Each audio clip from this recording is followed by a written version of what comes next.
Assalamualaikum warahmatullahi wabarakatuh. Saya Nandana Davara Jendra dan teman saya Mahendra Putra Dewanto. pada kesempatan hari ini kami akan mempresentasikan ujian tengah semester mata kuliah tinjauan seni fotografi. Ada 3 fotografer yang kami tinjau untuk melakukan ujian tengah semester. Berikut fotografer yang kami tinjau. Nah, yang pertama adalah Edward Henry Weston. Edward Henry Weston lahir pada tanggal 24 Maret 1886 di Chicago dan meninggal tanggal 1 Januari 1958. Edward Henry Weston adalah seorang fotografer Amerika abad ke-20. Ia telah disebut salah satu fotografer Amerika yang paling inovatif dan berpengaruh dalam bidang fotografi di Amerika ketika abad 20. Karir profesional di bidang fotografi dan kembali ke Illinois untuk menghadiri sekolah tinggi fotografi Illinois di Effingham itu adalah kursus 9 bulan, tapi Edward menyelesaikan semua pekerjaan dalam 6 bulan perguruan tinggi, menolak untuk memberinya ijazahnya, kecuali ia membayar untuk kursus 9 bulan penuh ketika menolak untuk membayar. Selama 40 tahun karirnya di bidang fotografi, ia banyak menekuni berbagai genre fotografi termasuk landscape, dokumenter, nude, potret, dan masih banyak lagi. Pada tahun 1937, Weston adalah fotografer pertama yang menerima Guggenheim Fellowship, dan selama 2 tahun berikutnya ia menghasilkan hampir 1.400 negatif film menggunakan kameranya dahulu.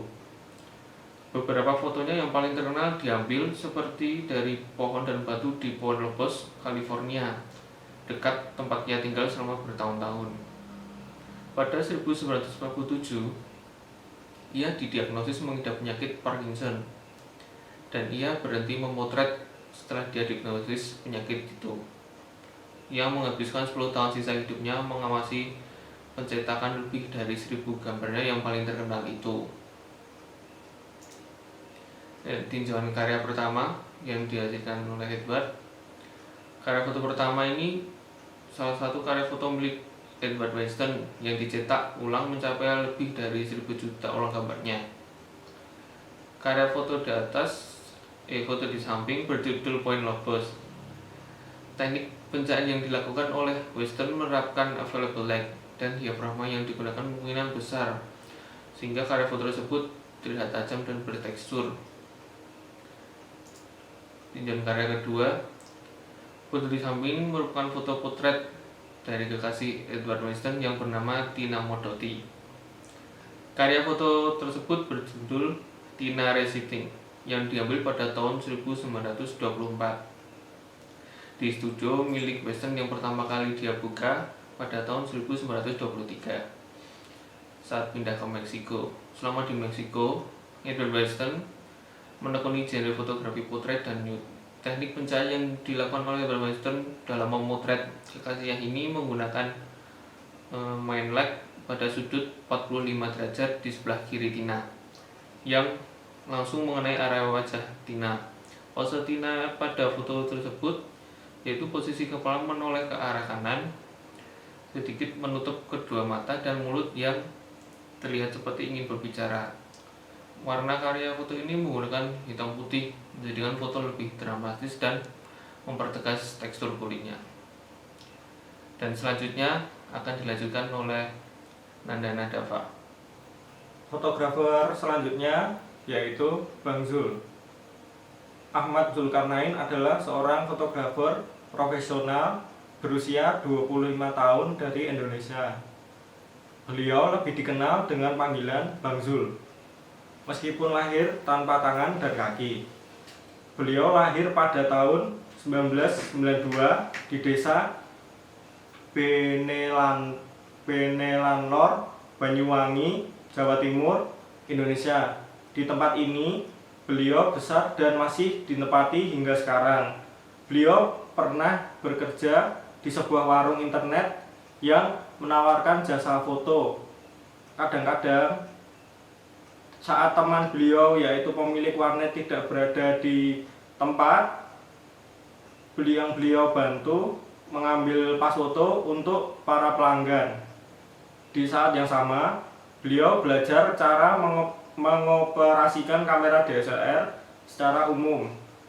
Dan tak lama kemudian beliau pun terpancing. Bang Zul mengawali fotografi dari fotografi pemandangan. Setelah terjatuh dari tebing dalam salah satu perjalanan foto, akhirnya beliau memutuskan untuk bekerja dengan model saja. Pada saat bersamaan, beliau juga mencoba fotografi makanan dan produk. Pertama-tama, Bang Zul suka dengan dinamika kelompok dari pengarah gaya dan fotografer disertai subjek, model, asisten lampu, dan personil lainnya yang bekerja sama untuk meraih hasil istimewa. Pekerjaan beliau sekarang mencakup fotografi pernikahan, acara pelayaran kapal, hingga undangan sebagai pembicara di Lokakarya Fotografi di Hong Kong tahun 2018. Dalam fotografi pemandangan, beliau seringkali hanya sendirian dan dibatasi oleh medan yang seringkali tidak dapat diakses oleh orang difabel. Selanjutnya adalah tinjauan karya dari Bang Zul.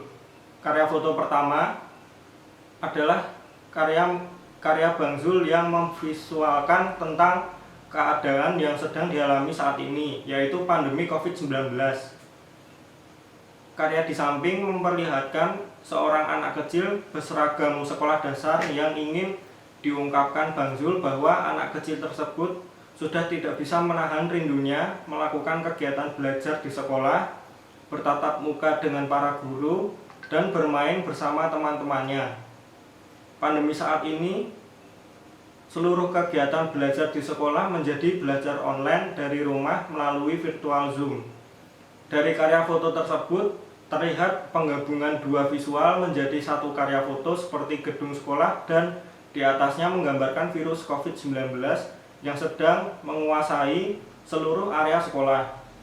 Maka, aturan dari pemerintah yang melarang adanya kerumunan dan aktivitas di lingkungan sekolah dikarenakan untuk memberhentikan penyebaran virus tersebut agar bisa kembali normal di sedia kala. Karya foto di atas, Bang Zul menggunakan proses kreatif yaitu dengan digital imaging, yaitu menggabungkan beberapa visual menjadi satu karya foto agar pesan yang ingin disampaikan Bang Zul dapat dengan mudah dimengerti dan dinikmati oleh para penikmat foto. Bang Zul memilih tone warna yang bisa dibilang horor karena ingin mengungkapkan betapa berbahayanya virus tersebut. Selanjutnya, karya foto 2. Karya foto di samping ini merupakan foto potret model dari Bang Zul. Teknik pencahayaan yang dilakukan oleh Bang Zul menggunakan main light arah 315 derajat di sebelah kanan model yang menggunakan softbox karena cahaya yang mengenai area wajah model terlihat halus atau soft, dan juga bisa dilihat dari bayangan bagian area pipi sampai leher nampak soft. Pose model menyerong menghadap langsung ke arah main light. Terlihat rambut model terkibas oleh angin yang mungkin diberi kipas angin oleh Bang Zul agar foto tersebut terlihat menarik. Warna pada karya foto di samping yang dipilih oleh Bang Zul adalah hitam putih karena menurut beliau warna hitam putih itu menonjolkan nuansa dramatis yang kuat. Selanjutnya adalah fotografer dari Indonesia juga yang bernama Anton Gautama. Biodatanya akan dijelaskan oleh Nanda Pak. Berikutnya adalah Anton Gautama. Terlahir sebagai generasi ketiga Tionghoa Indonesia di Makassar. Anton Gautama dibesarkan di bawah budaya Cina yang dibawa kakek dan nenek beliau. Anton Gautama menghabiskan sebagian besar hidup di Surabaya. Dua kota besar ini berkontribusi banyak dalam proyek tersebut. Proyek tersebut dibuat istimewa karena beliau mencoba untuk mengabadikan pengalaman beliau tumbuh di kedua kota besar tersebut. Anton Gautama memiliki kelebihan yaitu kepiawaian dalam melihat visual dan menulis dalam visual yang nampak dalam karya. Bagi beliau, fotografi bukan sekedar hobi dan main-main, melainkan media untuk mengungkapkan atau menunjukkan dan berbicara sisi personal dalam dirinya. Walaupun Anton Gautama belajar fotografi secara otodidak, beliau memiliki tekad dan komitmen dalam berkarya. Jiwa kesenian yang luar biasa dalam diri beliau sangat penting bagi seluruh dunia fotografi Indonesia khususnya. Anton Gautama tertarik memotret di Pasar Pabean karena beliau tertarik dan ingin mengangkat tentang fashion yang berada di pasar tersebut. Menurutnya, di dalam pasar tersebut sangat unik dan beliau dapat menemukan percampuran budaya yaitu Jawa, Madura, dan Cina. Hal tersebut dilihat dari cara pengunjung pasar tersebut memakai tutup kepala. Anton Gautama membutuhkan waktu satu tahun kurang lebih mendapatkan 120 frame. Beliau mempersiapkan detail dan membaur dalam pasar tersebut dan menemukan spot-spot yang ia inginkan serta menunggu momen yang pas untuk mengabadikan sebuah foto yang sangat ia inginkan. Situasi dan kondisi meliputi psikologis, sosiologis, dan gaya. Ekspresi dan refleksi merupakan hal yang paling ingin dibagikan oleh Anton Gautama lewat media fotografi yang ditekuninya.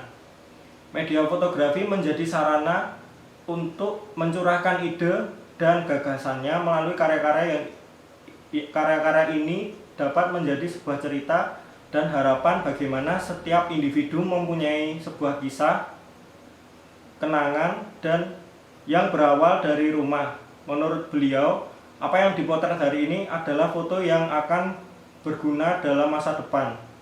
Maka sebuah karya tidak ada yang jelek, semua memiliki makna tersendiri. Pada umumnya, apa yang terjadi di sekitar kita akan mempengaruhi apa yang akan kita lakukan sekarang. Selanjutnya, tinjauan karya foto pertama. Karya foto di samping merupakan salah satu karya fotografi dari Anton Gautama yang berada pada buku Pabean Passage. Beliau memilih pasar ini karena ingin memperlihatkan budaya asli dari Indonesia di pasar Pabean ini. Ada 3 budaya menjadi satu, yaitu Jawa, Madura, dan Cina.